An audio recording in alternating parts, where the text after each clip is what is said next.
Palavras do responsável, missionário Fábio Dantas da Silva.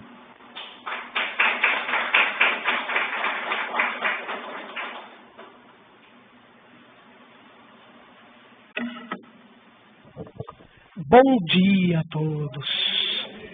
Vocês estão felizes? Eu também estou muito feliz. Olha, vocês não sabem como, viu? Poder estar realizando a oração da construção de manhã. Puxa vida, eu estava pensando, né? Tem que fazer isso, porque quem vem de manhã não volta à tarde, né?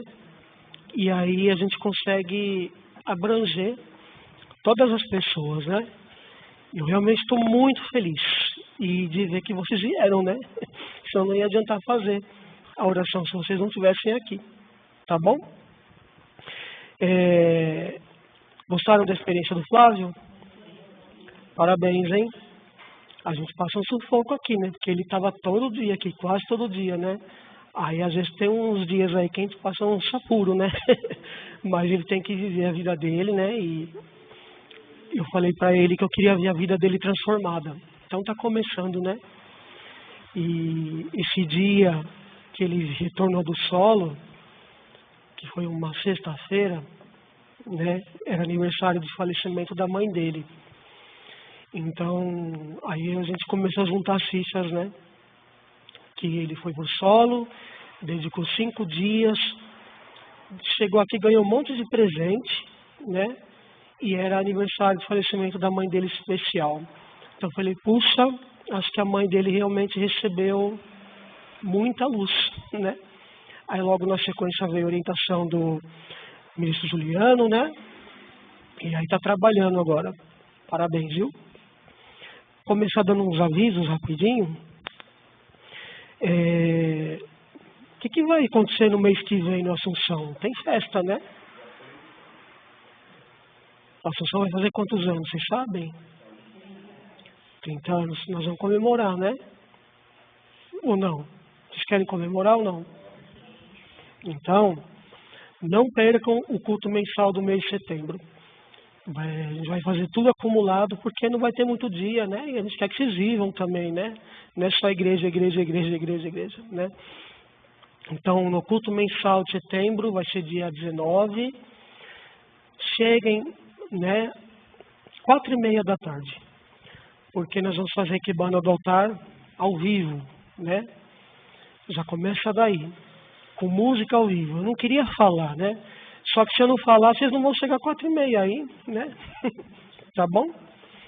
E aí vai ter a nossa oração, né? Nosso culto dedicado ao Belo e também aos 30 anos. Vão ter surpresas. Vamos encher a casa, né? E mostrar na oração o poder, né? Dos Orixás Inter-Assunção, a fé de vocês, a nossa fé. Tá bom? Dia 30, é 30 domingo? Dia 30 tem caravana de mutirão de limpeza no solo sagrado, né? Então todo o ABC está se reunindo para ir. Participem. Eu acredito que vai sair caravana de São Bernardo. Batista deve saber melhor, né? Então, se informem lá. Acho que vai sair um ônibus de lá e quem quiser ir de carro pode ir. Só me avisa antes, tá? Eu preciso saber o nome e acho que a placa também. E também agradecer e parabenizar que ontem a gente começou uma dedicação muito legal, que foi o estudo de ensinamento online, né? Quase todas as terças vão ter, né? Foi simples entrar, só? Foi, né? Então, foi bem gostoso e todos podem participar, tá bom? Queria agradecer a participação de todos em nome do reverendo Broglio, do ministro Juliano, né? E é com uma grande alegria que estamos aqui reunidos para refletir sobre um tema extremamente importante, que é como transformar o nosso interior para nos tornarmos pessoas melhores e construirmos o paraíso em nosso lar. Vocês gostam desse tema ou não? Paraíso no lar? Ou é melhor o inferno no lar? Quem gosta de inferno no lar aqui? A Lu, né? Brincadeira. Quando observamos as orientações transmitidas nos últimos cultos do solo sagrado, percebemos que existe uma sequência muito clara de ensinamentos. Então, a ministra Assunta falou no culto mensal, né? Ela relembrou isso, eu estou relembrando agora de novo também. Principalmente os cultos de abril, maio, junho e julho. O reverendo, ele emendou temas, ele deixou um ciclo, um guia, né? Um passo a passo sobre a questão do paraíso em nós mesmos e no lar também. Primeiro, nós somos alertados sobre a grande transição espiritual que a humanidade está vivendo. Depois, fomos incentivados a agir como pioneiros. Em seguida, fomos lembrados da existência da força absoluta de Deus. E, por fim, aprendemos que o paraíso começa pela felicidade e transformação de cada indivíduo. Vocês concordam que a gente tem que mudar primeiro? Isso nos leva a uma pergunta. Se queremos mudar o mundo, queremos um mundo melhor, por onde a gente deve começar? A resposta de Mersam é muito simples. Nós começamos por nós. O primeiro passo, então, é olhar para dentro. Muitas vezes desejamos mudar nosso cônjuge, nossos filhos, nossos pais, nossos colegas de trabalho, ou até a sociedade, não é verdade? Quantas a gente não julga assim, que fulano está fazendo errado, ele tem que mudar, não é? Mas na verdade quem tem que mudar é a gente, né? Porque a gente está criticando, está julgando. E julgamento compete somente a... Quando a gente, vocês não fazem ideia, quando está julgando as pessoas, a gente acumula uma nuvem espiritual muito grande. Porque só Deus pode fazer isso. A gente tem que ajudar as pessoas, não é julgando. Só que aí raramente a gente pergunta, né? Em que eu preciso mudar? Quem que faz essa pergunta para si mesmo? Vocês perguntam isso ou não? Ah, não, né? Mas só fala assim, a Adriana tem que mudar.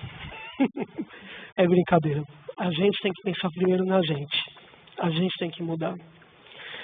É mais fácil enxergar o defeito do outro do que conhecer nossas próprias nuvens espirituais. A gente tem pouca, né?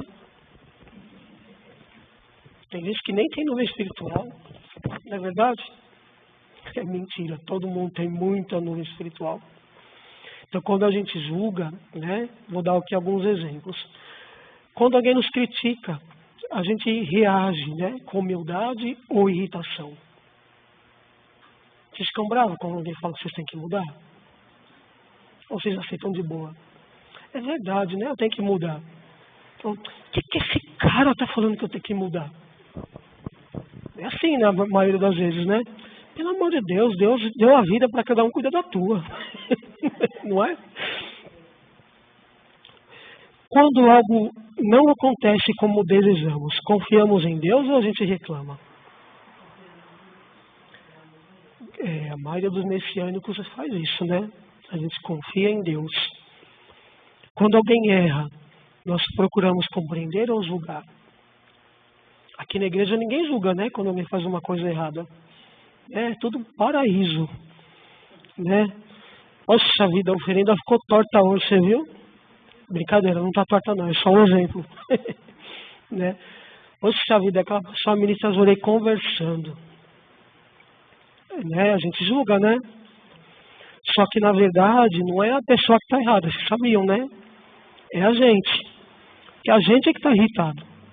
Se você está concentrado nos orelhos, se fechar o olho assim e ficar concentrado, a sua luz vai estar funcionando. Né? Daquela pessoa não, né? Que ela está conversando. Se ela está conversando, gente, é lógico que a gente tem que chamar no cantinho depois com muito amor, né? E alertar ela. Mas vale muito mais a pena a gente não se irritar. A gente se concentrar nos orei que a gente está ministrando, né? E fazer a pessoa que está recebendo os orei, né? Perceber isso. Eu falei, puxa, estão conversando, mas ele está concentrado. Automaticamente essa pessoa também vai fechar o olho e vai a nível de paraíso. Tá bom? Então, cuidado com a postura dos orei, né? Sem querer criticar e julgar os outros. Preocupem com um de vocês. Tá bom? Nossa evolução espiritual começa quando substituímos a acusação pela reflexão. Em vez de dizer, Por que isso está acontecendo comigo? Podemos perguntar. Deus está querendo me ensinar o quê através dessa situação? Esse é o pensamento messiânico. É nesse momento que começamos a crescer. Um outro passo é transformar o sofrimento em aprendizado. Nas palestras de junho e julho, foi enfatizado que os sofrimentos são processos de purificação das nossas nuvens espirituais. Porém, podemos escolher a forma como enfrentamos os desafios. Imagine duas pessoas que perderam o emprego. A primeira, ela mergulha na revolta. A segunda, ela vai utilizar o momento para refletir, aprimorar conhecimentos, fortalecer a fé e desenvolver gratidão. Ambas passaram exatamente a mesma situação, mas apenas uma transformou a experiência em crescimento. A purificação pode nos endurecer ou nos elevar. Vocês preferem ser pessoas mais enérgicas ou elevadas? Então presta atenção, viu? Começa a refletir. Ai de quem chega aqui reclamando, hein? Brincadeira, quem sou eu para falar alguma coisa, né? Mas a escolha é exclusivamente nossa. Uma outra coisa também, né, que a gente vem falando frequentemente é sobre a gratidão diária. Uma das maiores transformações interiores acontece quando substituímos a reclamação em gratidão. Dessa parte eu nem estou falando de dinheiro, hein? Estou falando do sentimento de gratidão. Agradecer diariamente. Muitas vezes agradecemos pelas conquistas, mas a verdadeira gratidão ela surge quando conseguimos agradecer também pelas oportunidades de aprendizado. Uma prática simples é ao final do dia perguntar, né? Por exemplo, quais foram as 3 grandes bênçãos que eu recebi hoje? Uma coisa simples. A saúde, o poder trabalhar, a refeição, né? Às vezes tem gente que não tem o que comer no almoço ou na janta, mas tem um pãozinho ali de manhã para comer. Agradece aquele pão. Ter uma conversa agradável com as pessoas que estão à nossa volta. Agradecer isso, né? E também agradecer a oportunidade de ajudar alguém. Vocês gostam de ajudar as pessoas ou não? Muito ou pouco? Dá preguiça, não dá não? Não dá, né? É bom ajudar. Quando cultivamos gratidão, nosso espírito se torna mais leve e luminoso. Uma outra prática também que mencionei, falando constantemente, é a prática dos orei e dos ensinamentos. Quem tem preguiça de ler ensinamento aqui? Pode levantar a mão? Pode ser sincero, não vou brigar não. Vocês gostam de ler? Aí tem corajoso aqui mesmo, hein? Ninguém tem preguiça? Pode levantar a mão aí. Dá sono? O que vocês sentem quando lê ensinamento? O que impede você de ler ensinamento? Uma coisa é o sono. O que mais?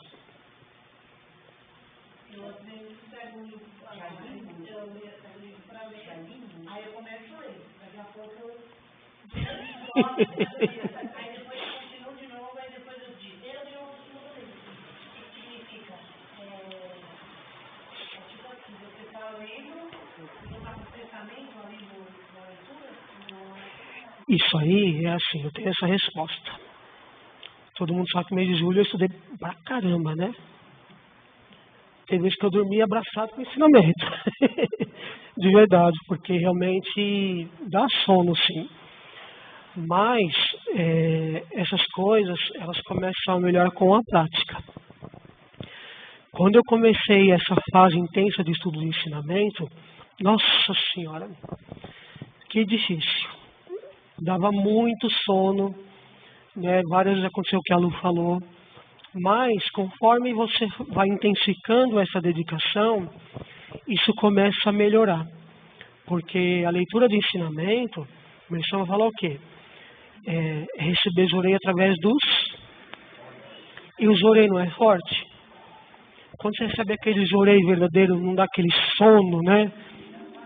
que a gente se apaga mesmo, né? E ultimamente eu tenho vivenciado muito isso aí, de ministrar e receber Jorei e realmente dar sono e viajar. E acordar a cabeça, acorda, para virar, né? E o leitura de ensinamento é a mesma coisa. Na verdade, quanto mais você pratica, mais esses sintomas de sono, eles aparecem. E aí, automaticamente, a gente consegue ler 1, 2 ensinamentos. Se você realmente consegue tomar a decisão e praticar diariamente, eu garanto, no 10º dia já vai estar diferente dos primeiros.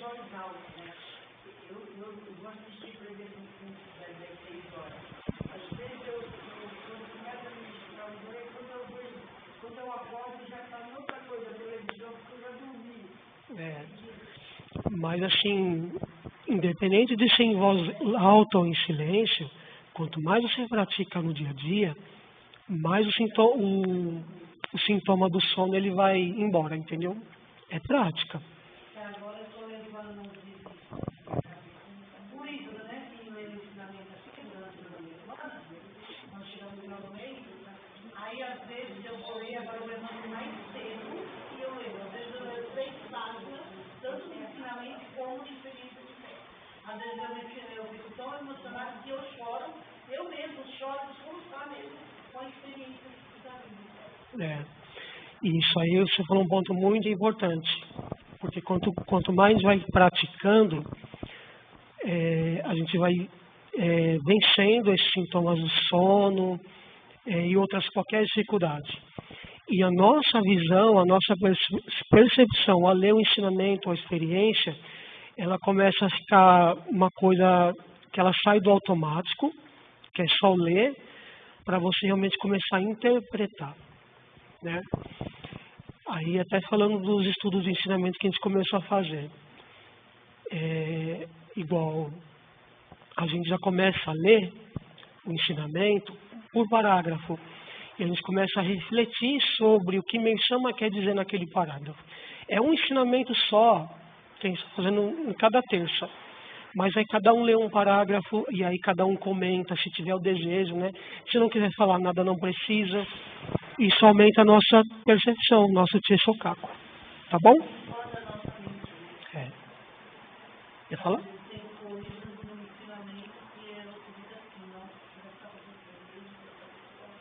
Aí às vezes você agradece essa pessoa que está ali, sabe? Aí eu falo, gente, eu fico emocionada assim, eu fico assistindo assim. Aí às vezes eu estou sem fazer nada, eu falei, vou ensinar. Se a revista dessa que a gente pega, a letra é pequena. O livro também, então as letras aqui já é maior. Então para mim já tem mais dificuldade de ler. Mas eu acho muito bom. Eu leio todos os dias, graças a Deus. Eu não saio sem ler o ensinamento e a experiência de fé. Que bom. Vou só fugir um pouquinho disso, que eu queria falar uma coisa muito legal. Quando tinha os Gomenkai, encontro com o Meishu Sama, né, quando os cultos eram com o Meishu Sama, tem fotos que mostram isso. Ele ficava bem sentado, quase que encostado com o público, né? E era leve, as pessoas tinham essa interação. Então isso está gostoso aqui hoje, viu? A interação de vocês, né? É encontro com o Meishu Sama mesmo, né? Voltando aqui, o reverendo Marco Antônio ele ressaltou a importância da força absoluta de Deus e da utilização dos instrumentos que Meishu Sama deixou para a salvação da humanidade. Não basta admirar os ensinamentos, é preciso praticar. Assim, como ninguém emagrece apenas lendo sobre exercícios, né? Ninguém evolui espiritualmente apenas ouvindo palestra. Alguém aqui quer emagrecer? A gente emagrece só lendo? Tem que praticar, né?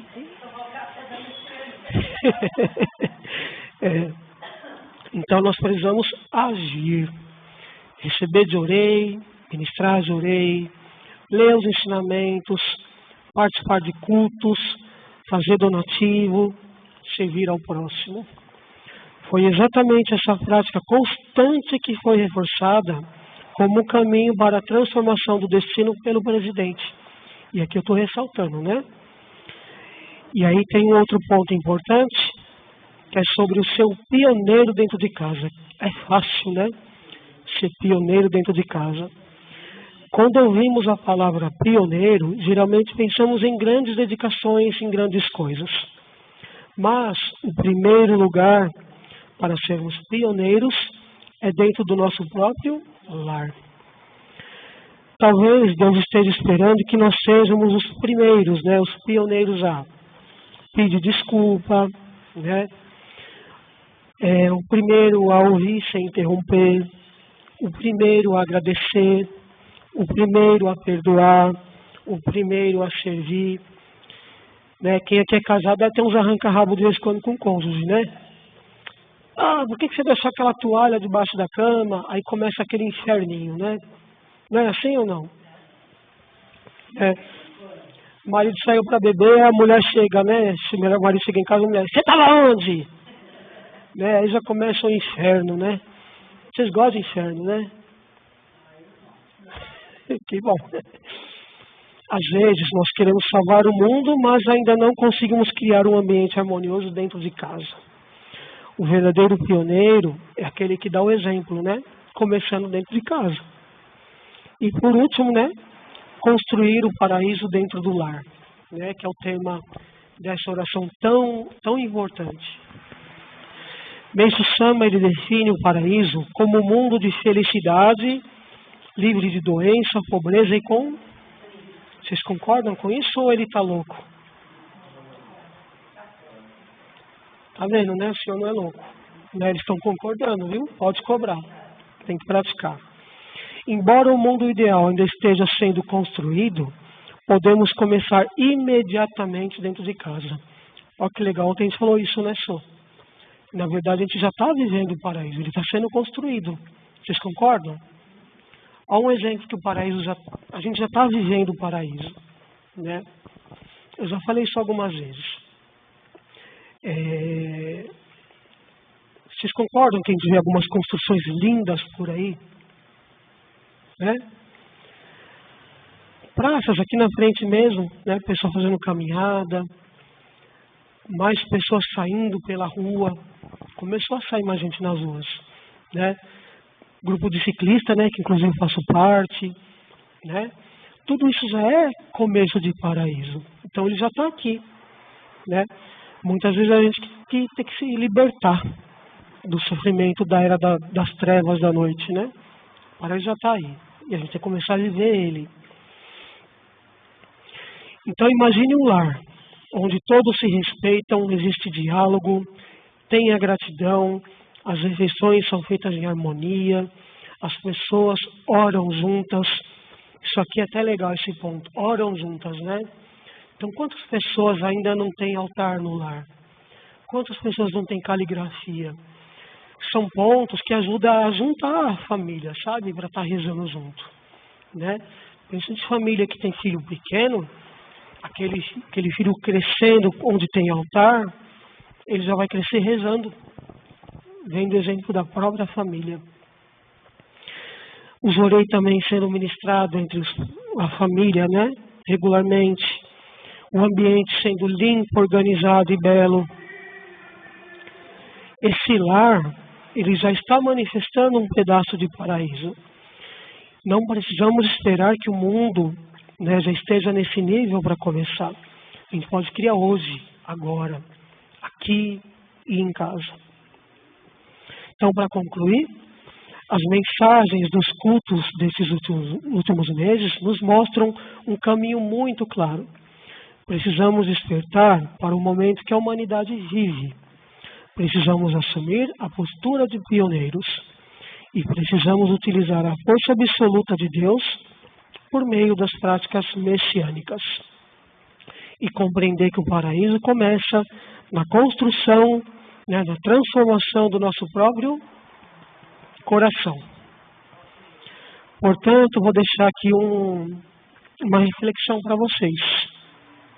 Ao voltarem para casa hoje, façam um compromisso de durante a próxima semana reclamar menos, agradecer mais, ministrar mais orei, ler mais ensinamento, servir mais a nossa família, julgar menos e amar mais. Se cada um transformar o próprio coração, também vai transformar seu lar. Se cada um se transformar, transformaremos também nossa comunidade.